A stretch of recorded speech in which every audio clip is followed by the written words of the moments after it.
rough ponytail to keep it out of the way, and streaky brown eyes set in a face covered in light brown skin. The end. You have grease on your cheek. She fought her blush and the urge to wipe at her face with the sleeve of her coveralls. What else is new? The mail. The mail? It just arrived. Her smile was instant. Oh!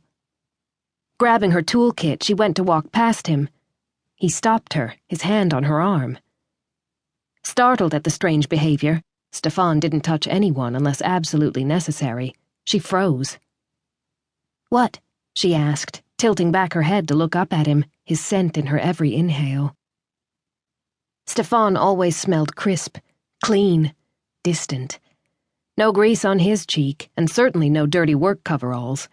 On duty or off, he always wore the uniform of the station commander, the collar of his military-style fitted jacket rising partway up his neck and fastened to the side by a simple silver stud that denoted his rank.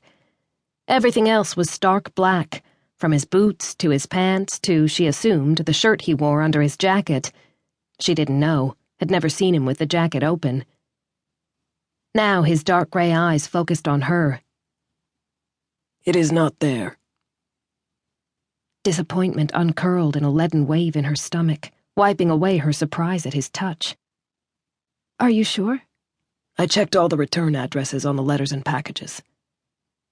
She swallowed, nodded. Why?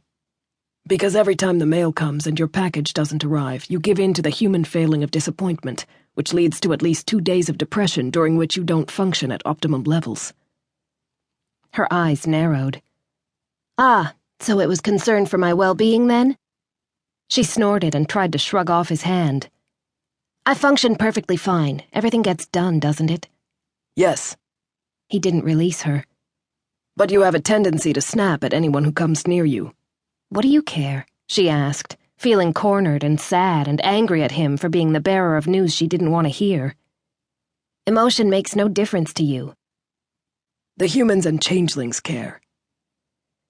That made her face heat up. Stefan ran the show, contracted to manage Alaris at what had to be an exorbitant fee. If he said people were complaining because she got a little down a couple of days a month, then people were complaining. It won't happen again. Of course it will, unless you stop waiting for a package that will never arrive. It was a stab to her soul, a blade made of ice that broke inside her as she bled. Let me go. Wrenching herself out of his hold, she walked quietly out of the control room and headed down into the true guts of Alaris, where no one else ever ventured. Only when she was sure he hadn't followed her did she curl up in a corner and put her head on her knees. No tears. Tazia had stopped crying a long time ago, but the sadness was a crushing weight, a brick on her heart. She'd truly believed that the passage of time would soften her parents' anger, bring forgiveness. But it had been 5 years since she'd walked out on her arranged marriage, and still her family shunned her. A year ago, when she'd won a place on Alaris's first mission team, she'd written to them. It was an honor to be on the deep-sea station.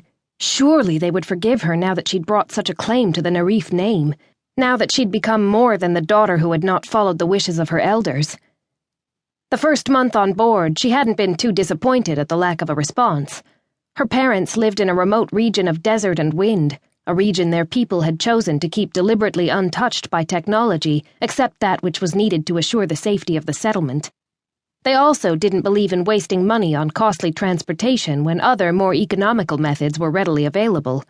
Their reply would come slowly, via camelback, until it reached the nearest major city. The second month, she'd told herself there must have been a storm to delay things. That happened at times, the wind howling across the desert to create sand devils that could strip the skin right off anyone unlucky enough to be caught in the center of one. The third month, she'd blamed it on her name. People were always getting her mixed up with Nausea, who worked on Alaris's surface base. No doubt Nausea would forward the letter with the next mail drop. The fourth month, a knot grew in her stomach, and kept growing. A year, and still no reply.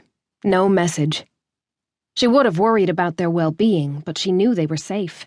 She still had one friend in the village, busy with 2 young children, a demanding